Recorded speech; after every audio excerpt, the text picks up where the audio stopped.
Hello viewers, welcome back to my YouTube channel. तो आप सब कैसे हो? आई होप आप सब फाइन होंगे, अच्छे होंगे।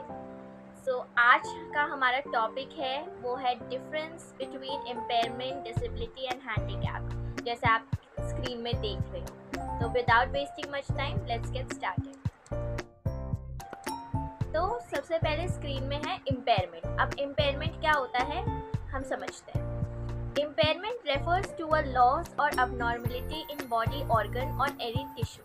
तो जो impairment होता है वो कोई भी बॉडी ऑर्गन, जो हमारी बॉडी में जो ऑर्गन्स होते हैं उसमें, या तो कोई टिश्यू में कोई हार्म हुआ या कोई लॉस हुआ। फॉर एग्जाम्पल अगर किसी एक्सीडेंट में हुआ तो हम इम्पेयरमेंट कहेंगे। It is at the organ level, ये ऑर्गन लेवल में ही होता है।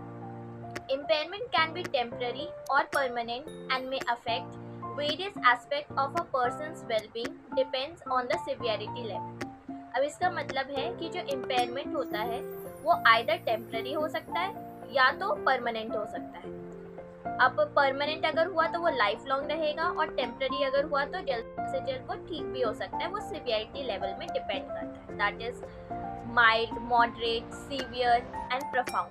जो severity की क्लासिफिकेशन होती है उसके बेसिस में कितना अफेक्ट करता है वो डिपेंड करेगा। अब एग्जांपल्स दे रखे हैं विजुअल इम्पेयरमेंट, हियरिंग इम्पेयरमेंट। तो विजुअल इम्पेयरमेंट पता ही होगा कि जिनको आंखों में दिक्कत होती है, जिनको दिखाई नहीं देता और जिनको सुन नहीं पाते हैं, वो हियरिंग इम्पेयरमेंट। तो जो देखा आपने स्लाइड में कि जिनमें आई में दिक्कत हो रही है, रेटिना में दिक्कत हो रही है, तो वो पर्सन देख नहीं पाएगा, तो वो विजुअल इम्पेयरमेंट हो जाएगा। और हियरिंग इम्पेयरमेंट, जिनको सुनाई नहीं देगा तो वो लोगों हियरिंग इम्पेयरमेंट हो जाएगा। अब हम नेक्स्ट स्लाइड में बढ़ते हैं।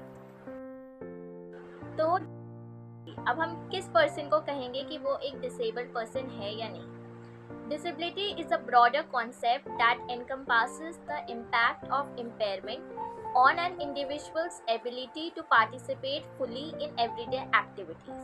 तो डिसेबिलिटी का मतलब ये है कि कोई भी पर्सन जिसको इम्पेयरमेंट हो गई है, अब उसकी वजह से तो दिक्कत आएगी ही कोई भी टास्क परफॉर्म करने के लिए।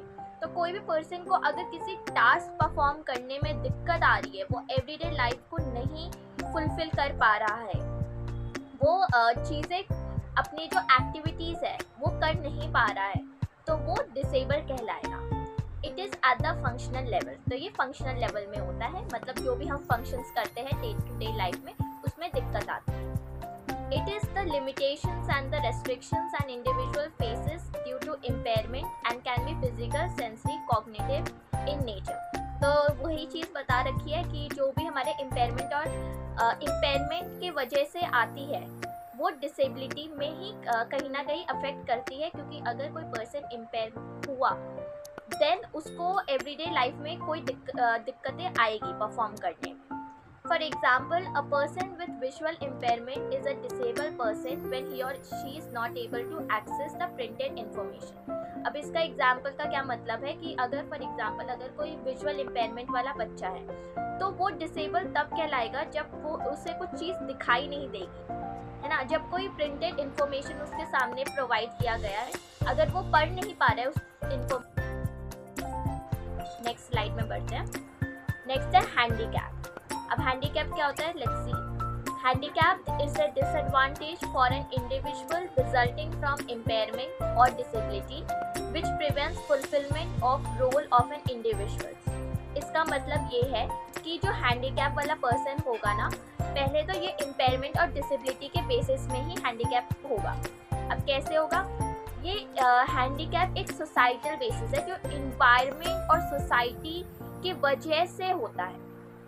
मतलब ये है कि अगर कोई पर्सन है जिसको वो सोसाइटी में वो सूटेबल चीज़ें, रिसोर्सेज प्रोवाइड नहीं हो पा रहे हैं ताकि वो एक टास्क परफॉर्म कर सके, वो सूटेबल रिसोर्सेज उसे मिल नहीं रहे हैं, तो वो हैंडीकैप कहलाएगा। सेकेंड पॉइंट में यही लिखा है कि इट इज़ द सोसाइटल और environmental barriers that restrict their participation in the society.